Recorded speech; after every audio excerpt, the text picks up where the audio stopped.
In cooperation with the Citizens Committee on Displaced Persons, presents in transcription A Man with a Cause.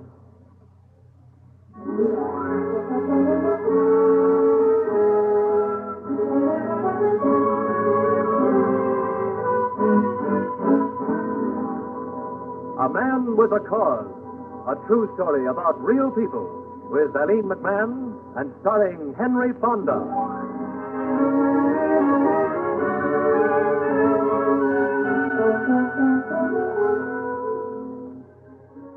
You are an American, standing in front of a large gilded eagle, emblem and seal of the United States Foreign Service, in the American consulate at Stuttgart, Germany. It's a crowded, busy office. Phones are ringing. Officials are at work. You have an appointment with the consul general. You ask yourself, will he do it or won't he? Then a secretary approaches, a pretty American girl. She's wearing a dark dress. She smiles. Mr. Sutter, Yes, the consul general will see you now. thank you. This way, please. You walk down a long, narrow marble corridor. The phones and the buzzing and the voices fade out behind you. You see a large, heavy oak-paneled door. The entrance to the office of the man who will say yes or no. The secretary smiles again. This is Mr. Robinson's office. Go right in. Thank you very much. Not at all. You are inside the door now. You've seen Reed Robinson before, working this way, his body hunched over a desk, reading papers, studying reports, signing documents. He's extremely able, reserved, and strictly enforces State Department directives. Now he looks up and greets you warmly. Well, Bill Sutter, welcome. Hello, Reed. I heard the news. Sorry, the university is going to lose you. You leaving? Well, Unra, had to come to an end in Germany sooner or later. You've done a fine job at Heidelberg, but I guess you'll be glad to get back to the States again. I do look forward to it. There's always one thing about leaving Europe, the joy of returning home and being with your own people again. Is that so? Yes, in many ways, but this time it's not all so much joy. Oh, why? What's happened? I'll come to the point, Reed. As you know, I got leave of absence from my employers, the American Express Company, to work for a year with UNRWA in Germany. Yes? Besides working in BP camps, my job as UNRWA Director of Displaced Students has been one of the most interesting and challenging I've ever had in my life. Everyone agrees that there couldn't have been a better person for the job. Thanks, but what I'm driving at is this. 300 displaced students are now studying at Heidelberg. They come from 17 different nations that were overrun and occupied during the war. The military permitted us to give scholarships to these 300 students. But now that UNRWA is folding, they'll be left completely stranded. Yeah, it's too bad, Bill, but you know we get our orders from Washington. There's nothing we can do about it. UNRWA's funds are exhausted. It's cruel and heartless to treat these young people that way. There's no other way open, is there? That's why I had to see a plan. A plan? What is it? To bring these students to America. 300 students? Yes. How? Help them get passports first. Then have you grant them visas to enter the United States. Will you do it? Will you? You sit there tense, staring at the consul general. Then suddenly you hear a burst of words pouring out at you. Diplomatically, of course. It can't be done. Washington wouldn't allow it. The immigration quotas are filled. Too many people are opposed to foreigners entering the country. There's a housing shortage in the state. They'll have no place to live. Besides, where would they get jobs? How would they support themselves? You grant them visas, how would they get to the state? They haven't any money. They couldn't pay for the passage. No, it's impossible. The whole idea is completely impractical.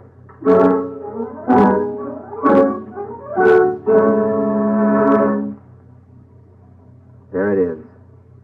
The consul general has given you every argument, every reason why it can't be done. And yet you know in your heart that it must be done. You answer logically, reasonably, some of the questions that are raised. Others you don't have the answers to, at least not yet. But you think you've planted a seed. You don't know. Reed Robinson leave his office. He pats you on the shoulder as he walks you to the door. At the doorway, you pause for a moment. You reach inside your coat pocket and take out a small photograph of a 3-year-old, lovable, tousle-haired child. The consul general looks at the picture approvingly, then asks, Your son? No, Reed, he's nobody's son right now. Who is he? No one knows. May I ask, why are you showing me this picture? A short time ago, I found this boy lying in a deserted hospital bed. Nobody knew who he was or where he came from. It was mostly eyes, as you can see. Dark, sad eyes. I picked him up and took him with me to Heidelberg. He's been with me ever since. With the doctor's help the other day, I gave him a birthday. I filled out an immigration form for him. You may not grant any visas for my students right now, but when I leave Heidelberg, I hope you'll make it possible for me to take him with me. May I take another look at that picture, Bill? Here it is.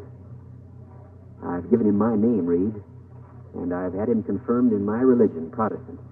He's a handsome boy. You've set your mind. You haven't, you, Bill? He's going back to the States with me, one way or other.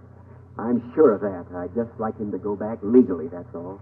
Well, it may not be possible to get a visa for him until next year. The quotas are filled. I'm leaving Heidelberg in 2 days. Now, don't do anything foolish, Bill.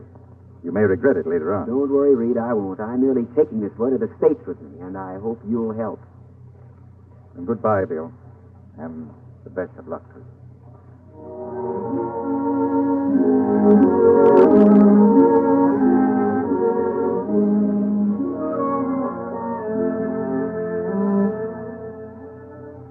The return trip from Stuttgart to Heidelberg takes 2.5 hours. It's a cold March day, and the roads are gutted and frozen. Detours along the road are endless. But your open army truck with no top on it keeps bouncing along until you're back at the university.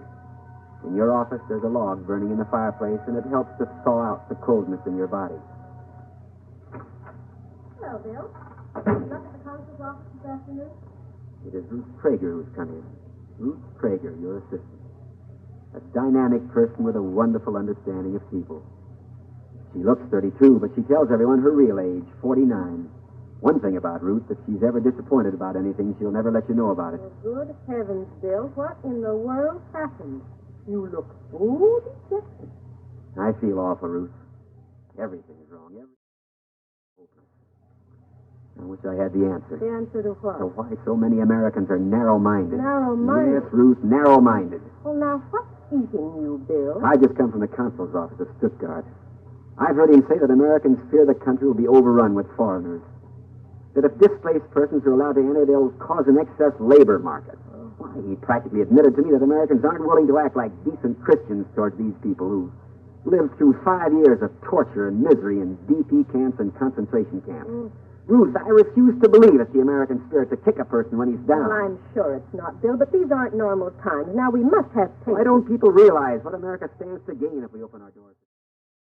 They won't take jobs away. Instead, they'll help fill existing labor shortages in America. Here, look at our records in the file. I know, Bill, I know. Here, look. Silva Mardi, age 19, factory worker. Eval Rosari, 32, teacher.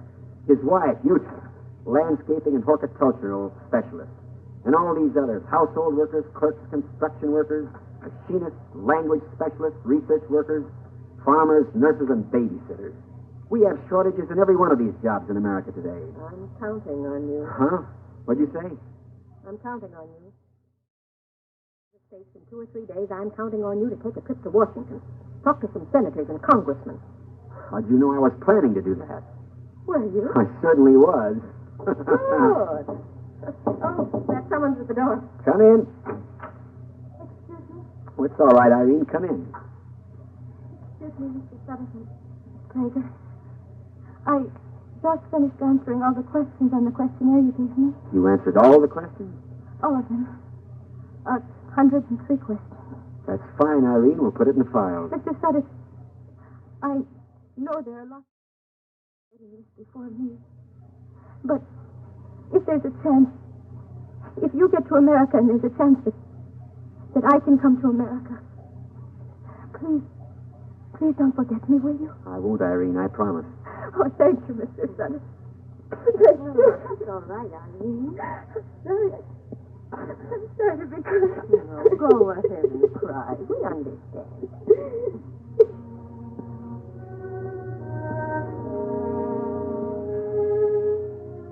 Ruth says we understand. But do we? Do we really understand Irene Haas? 19 years old, graduate of 3 concentration camps with a diploma tattooed on her arm to prove it. Her skin by the Nazis. Irene's parents were killed in a gas chamber, and she barely escaped being killed herself.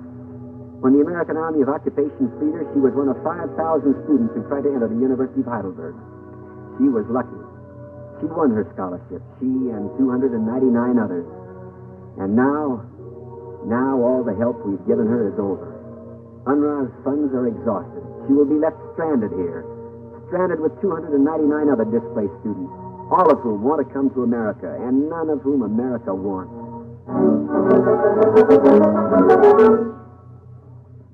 I suppose that's how you decide to be. How you decide to do something to really help these people.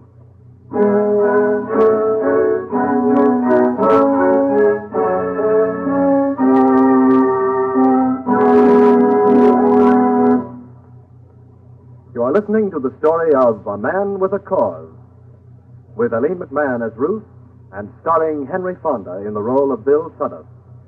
The names of all characters and places are real, and all the incidents are based on actual happenings.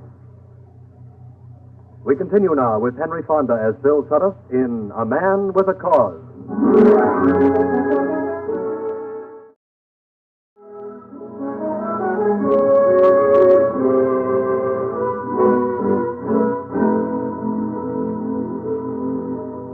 It is 2 days later.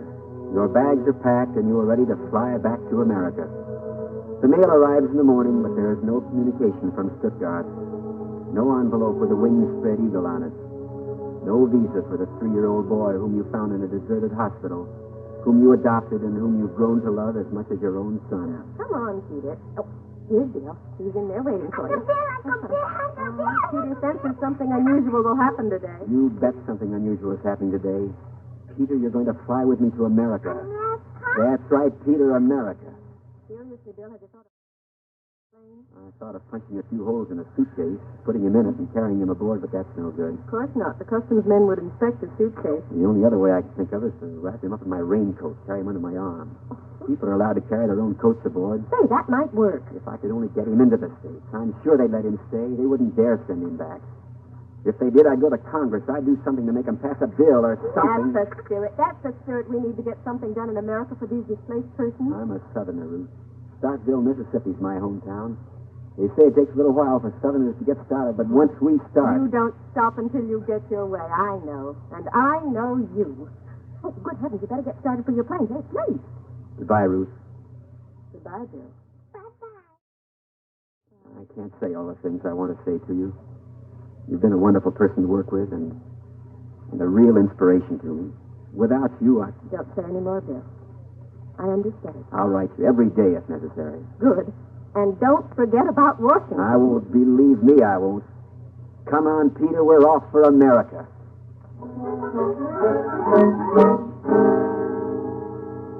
But not yet. Something happens that you didn't expect. Outside, on the steps of the university, and on the campus beyond, 300 pairs of eyes look up at you. The eyes of 300 students who stand there in complete silence. You gulp. The impact and the meaning of your departure hits you like a sledgehammer. You recognize all these students. You know their names, everything about them.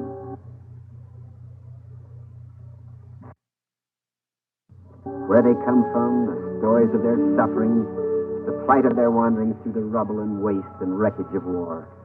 You know more than that. You know the pain of their despair and the anguish of their insecurity. You know the hopelessness they feel and their yearning for a life of peace and usefulness. You know all this, and you stand there speechless.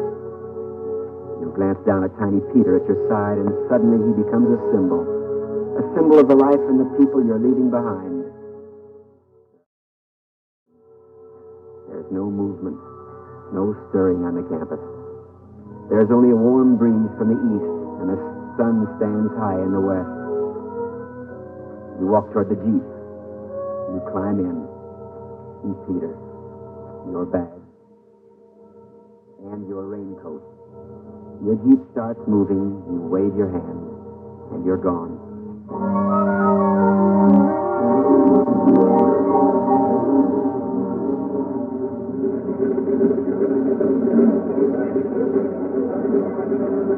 Flight 124, non-stop to New York.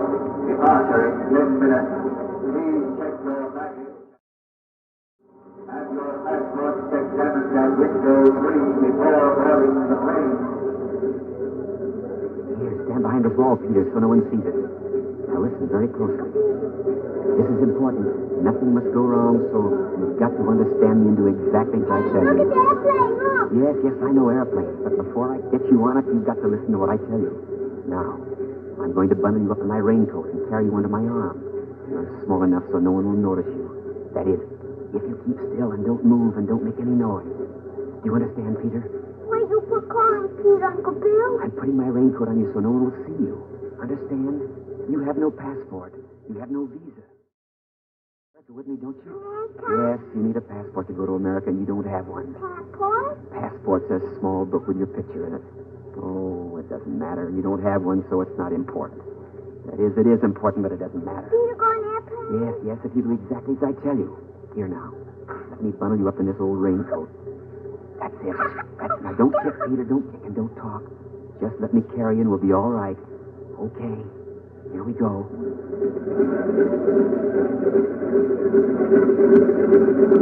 Hey, wait a minute. Hey, mister. Yes? Can I see your passport? Of course, here it is. William. Married, 2 children, citizen of the United States, Enrod director of displaced students at Heidelberg University. Your passport's all right. Are you traveling to the United States? Yes. Alone? Well, why? Don't mind why, just answer the question. You're the immigration official here, aren't you? That's right. Well, my papers are in order. My passport's been stamped. My bags have been cleared. What are you carrying inside that coat of yours? Now, look here. You don't have to... You'd better come along with me. No, wait a minute. Please, I can You explain... shouldn't have done this, Mr. Suddeth. You know it's against the law. All right, I've got a little boy in this raincoat. Here he is. Take a look at him. One of my men saw you behind that wall. Listen to me, please. I found this child a year ago in a deserted hospital. When I first saw him, he was undernourished. And his joints stuck out like knobs. He couldn't walk. He was too weak from hunger. He had no one to care for him. He had no parents, no relations. No one knew who he was or where he came from. I couldn't leave him there all alone, so I picked him up and took him with me. My job at Heidelberg is over now. I'm headed back to the States. I don't want to leave this boy alone over here.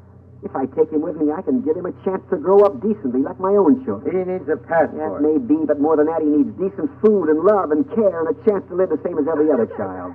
Don't cry, Peter. I can't let you take him aboard that plane. Please, you must understand. He means a great deal to me. Let me take him aboard the plane. He'll be no extra weight on the plane. He's only 30 pounds or so. Throw my baggage away. Let me take him instead of my baggage. He can't go through the gate without a passport. I tried to get one for him, but the quota's filled. I can't take my job if anyone finds out. Ruth! It came a few minutes after you left. The passport for Peter. You hear that? You hear that, officer? A passport for Peter. From Reed Robinson, from Washington, from the people of the United States. It's the first one. Come on, Peter. We're headed for a land that's going to give you a chance to live, a chance that you never had before.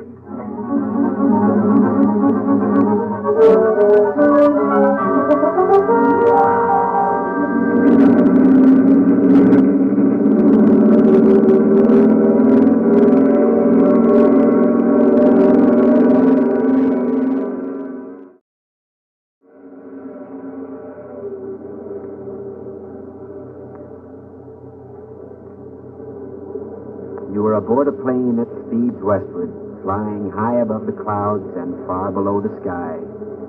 The drone of its 4 motors din monotonously in your ears. Your eyes are heavy, your body is tired. But you've accomplished something this afternoon that you're proud of. Peter is at your side. This baby, this orphan, this displaced child is en route to America. He's the first displaced person whom you've helped to bring to America. Symbol of those who remain behind, those victims of persecution who wait in DP camps with no future, those displaced persons who are without homes, without help, without hope. Your plane races west, but your thoughts are of your students in the east. You remember their names and how they told you their stories.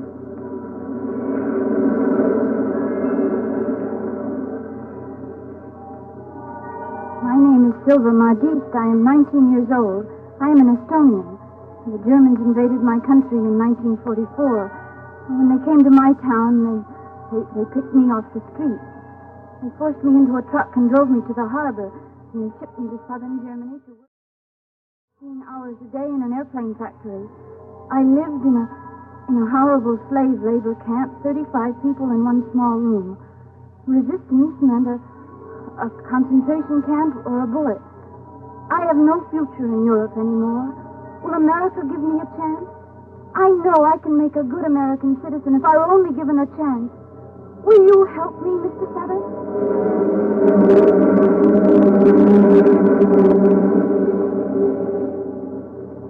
Stepan Sobaskis is my name.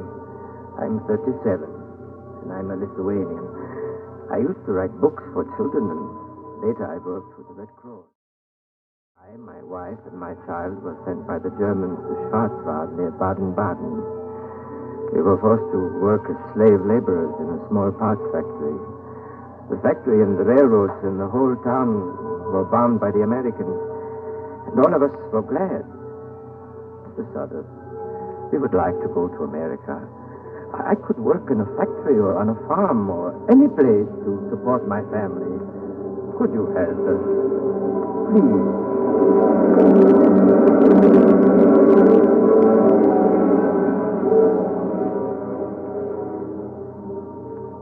Irene Huss, and I'm 20 years old. I fought against the Germans. I was in the resistance movement from the beginning.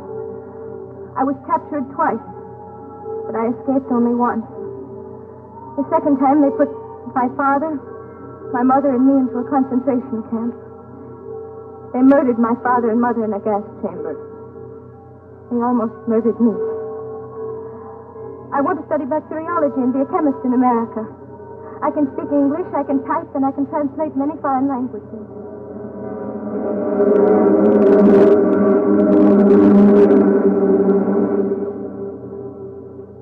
You are an American, and you are flying back home after spending a year with displaced students at Heidelberg.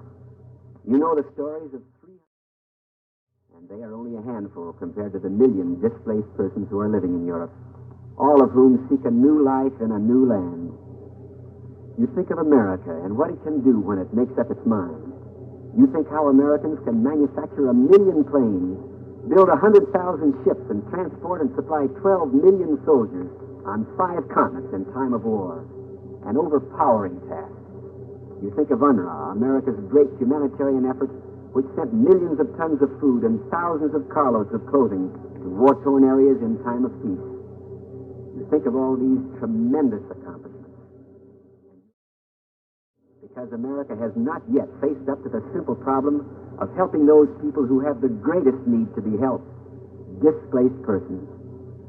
You have studied the facts. You know the figures. Displaced persons represent almost all religions. Some 80% are Christians of various denominations. 20% are Jews. More than half of the displaced persons are women and children. There are 150,000 children below the age of 17. Of these, 70,000 are under 6 years of age. Like Peter. We could do something to help these people. We could do something right now. In our Congress, there are 2 bills up for passage. 100,000 to 200,000 displaced persons, instead of the 400,000 that we're able to care for at the present time. But we must deal with reality. We must have immediate action. We must offer a haven and refuge to these people right now. Would you like to know what I did a few days after my plane landed in the United States? I flew to Washington and I saw my congressmen and senators. I wrote to other congressmen and to other senators. I told them what I saw, what I knew, what I felt. They listened and they promised support. You can do the same thing. You can write your congressmen and senators a simple letter explaining in your own words what you think, what you feel, what you want done about admitting displaced persons to America. Later, perhaps, bring in 400,000 displaced persons. But right now, let's really make an effort to relieve the suffering that's going on in Europe. Let's open up our hearts and be generous and considerate. Let's show the rest of the world that America is on the side of humanity, not only in thought, but in action. My fellow countrymen, will you join me in writing to your congressman? Will you? Please, it's very important. Oh, by the way, besides Peter, who came back to America with me, I've worked pretty hard, and I've been lucky enough to get 55 of my 300 students into America.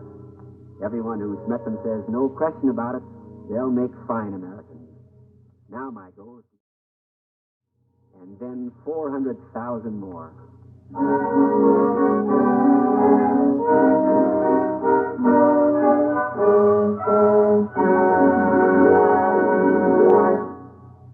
You have been listening to A Man with a Cause, written and directed by Mitchell Grayson and produced by Ted Hudis, with Eileen McMahon as Ruth and starring Henry Fonda as Bill Sutter. Featured players in our cast were Augusta Dabney, Teresa Keene, Sarah Fussell, Ed Jerome, and Joe DeSantis. Original music composed and conducted by Isidore Zier. Legislation fair share of displaced persons is endorsed by many national labor, civic, educational, and religious organizations, including American Federation of Labor, Congress of Industrial Organizations, American Legion, Catholic War Veterans, Federal Council of the Churches of Christ in America, National Catholic Welfare Conference, the major national Jewish organizations, National Conference of Union Labor Legionnaires, United Council of American Veteran Organizations, and hundreds of others.